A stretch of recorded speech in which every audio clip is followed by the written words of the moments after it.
Olá, sejam bem-vindos. Hoje a gente vai mergulhar numa área fascinante: inteligência artificial aplicada à cardiologia. Vamos ver como a IA está começando a mudar o jogo no diagnóstico e tratamento das cardiomiopatias, sabe? Aquelas doenças do músculo cardíaco. E vamos dar um foco especial na cardiomiopatia arritmogênica, a CMA, que é, assim, bem complexa de diagnosticar. Para essa nossa conversa, a gente está se baseando numa revisão científica que saiu agora, em 2025, na Current Heart Failure Reports.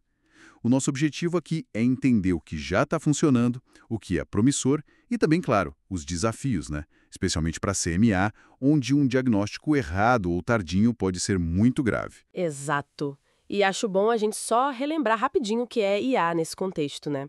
Basicamente, são sistemas que aprendem com dados. Aí tem o aprendizado de máquina, o ML, que muitas vezes usa características que nós, humanos, definimos antes. E tem o aprendizado profundo, o DL, que usa redes neurais, tipo as CNNs, para descobrir padrões sozinho, de forma mais autônoma. A quantidade de pesquisa nisso, olha, explodiu. É muita coisa surgindo. Muita. E falando das cardiomiopatias, tem a dilatada, CMD, coração grande e fraco, a hipertrófica, CMH, músculo grosso, e a arritmogênica, a CMA, que é o nosso foco. Nela, o músculo é trocado por gordura e fibrose. Isso aumenta muito o risco de arritmias. E diagnosticar CMA não é simples, mesmo com critérios como os de Pádua, de 2020. A gente precisa mesmo de ferramentas melhores, até para evitar a morte súbita. Certo, então vamos ao ponto. Como a IA ajuda na prática? Começando pelo básico, o eletrocardiograma, o ECG. O que a IA traz de novo ali? Olha, ela não só aumenta a precisão da leitura, mas ela identifica coisas que passam batido para o olho humano.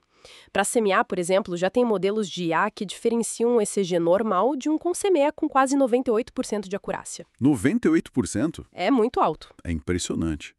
E tem aquela coisa da caixa preta, né? A IA pode achar marcadores que a gente nem sabia que existiam no ECG. Teve um estudo que mostrou a IA sendo melhor que cardiologistas para prever o diagnóstico de CMA. C-Statistic de 0,87 contra 0,53. Uau! Quer dizer, não é só fazer o que a gente já faz, só que melhor. É descobrir coisa nova mesmo. Exatamente. Novas pistas. Tá. E além do ECG, o ecocardiograma, o ultrassom do coração. A gente sabe que tem uma variabilidade ali entre exames, né? Como a IA entra? Justamente aí, atacando essa variabilidade.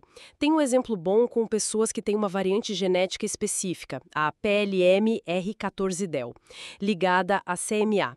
Uma rede neural profunda conseguiu pegar alterações bem sutis na deformação do músculo, no strain, que indicavam que a doença estava progredindo mesmo em pessoas que pareciam normais no eco comum. Que interessante. Uma análise mais fina, então. Isso. E analisar esses padrões de strain, principalmente no ventrículo direito, o VD, parece ser chave para avaliar o risco de arritmia na CMA. Já associaram certos padrões a um risco tipo 27 vezes maior. Nossa, 27 vezes. É um número muito expressivo. E quando a gente precisa de mais detalhe ainda, a ressonância magnética cardíaca, RMC.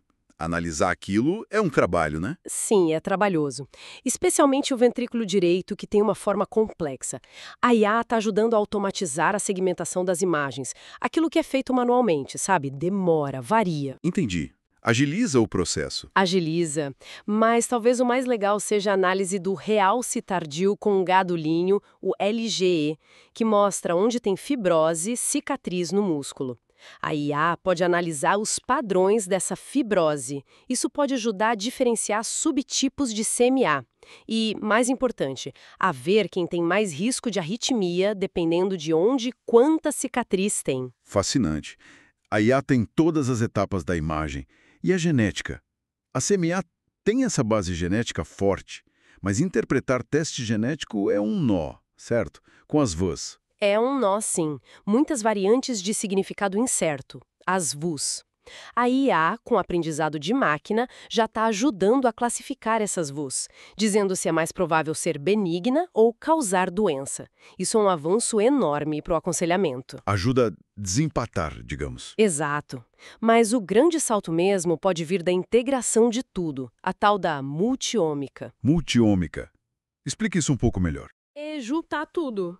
Genômica, dados de RNA, de proteína, dados clínicos, de imagem, tudo no mesmo modelo. Já tem estudo pequeno mostrando o modelo de ml que diferenciou CMA de CMD com 100% de acurácia, só olhando o perfil de RNA.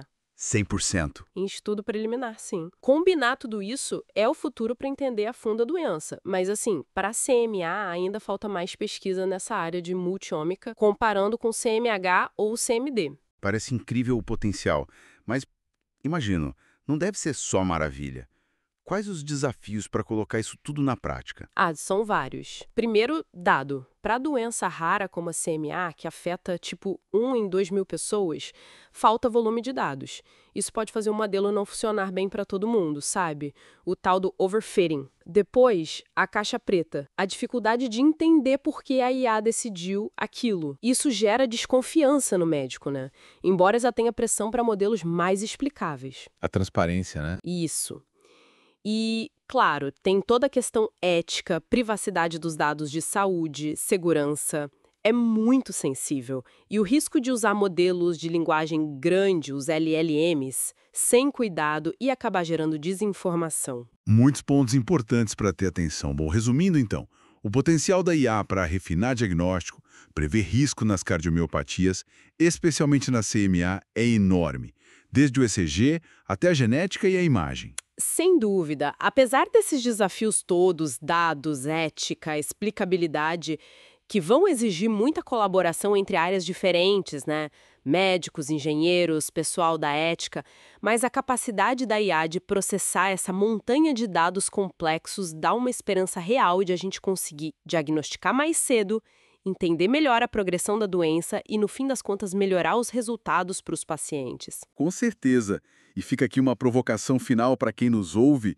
Se a IA consegue pegar sinais de risco muito antes de qualquer sintoma aparecer ou de algo ser visível para nós, como isso pode mudar a nossa própria noção do que é estar em risco? E que responsabilidades éticas novas surgem com essa capacidade de prever, talvez anos antes, que alguém pode desenvolver uma doença como a CMA? Fica aí para a gente pensar.